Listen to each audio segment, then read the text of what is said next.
અમદાવાદ મહાપાલિકાને ઉર્જા બચત પેટર્ન દર મહિને ₹8 લાખથી વધુની આર્થિક લાભ થઈ રહ્યો છે। અમદાવાદ મહાનગરપાલિકા એએમસી દ્વારા અનોખી પહેલ કરવામાં આવી છે। દાણી લીમડા બાકરોલ ગૌશાળામાંથી મળતા ગોબરમાંથી બાયોગેસનું ઉત્પાદન શરૂ કર્યું છે। અમદાવાદ મહાનગરપાલિકાએ ગૌશાળામાં રાખવામાં આવતા પશુઓના છાણમાંથી બાયોગેસનું ઉત્પાદન શરૂ કર્યું છે। મહાનગરપાલિકાની આ પહેલને કારણે એક તરફ રખડતા પશુઓના વ્યવસ્થાપનમાં મદદ મળી રહી છે, તો બીજી તરફ મહાનગરપાલિકાએ ઉર્જા બચત પેટર્ન દર મહિને ₹8 લાખથી વધુનો આર્થિક લાભ થઈ રહ્યો છે।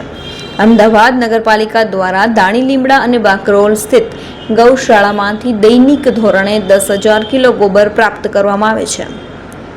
વેસ્ટ ટુ એનર્જીના સિદ્ધાંત પર આધારિત મહાનગરપાલિકાના આ પ્રોજેક્ટથી રસ્તે રખડતા પશુઓની સમસ્યાના ઉકેલમાં મદદ મળી રહી છે, તેમજ પશુઓને સુરક્ષિત આશ્રય, ઘાસચારો અને તબીબી સુવિધાઓ પ્રાપ્ત થઈ રહી છે।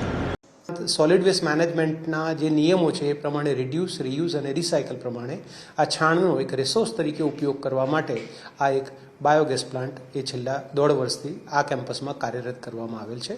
આ બાયોગેસની ખાસિયત એ છે કે આમાં 32 લાખ જેટલું આ બાયોગેસ પ્લાન્ટની કેપિટલ કોસ્ટ છે અને દૈનિક ધોરણે એમાં 1 ટન કિલો એટલે કે 1000 કિલો જેટલું છાણ આમાં ઇનપુટ તરીકે નાખવામાં આવે છે।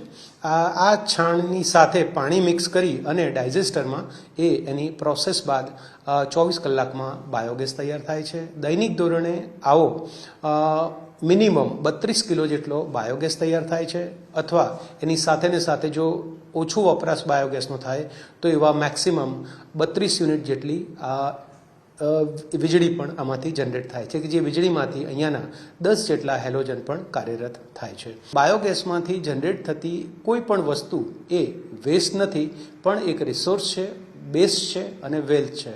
એટલે કે વેસ્ટમાંથી બેસ્ટ, વેસ્ટમાંથી વેલ્થ એ બનાવવાના જે કોન્સેપ્ટને ધ્યાનમાં રાખી અને આ બાયોગેસ એ ખૂબ સક્સેસફુલી આ પ્લાન્ટ અત્યારે અમલમાં છે।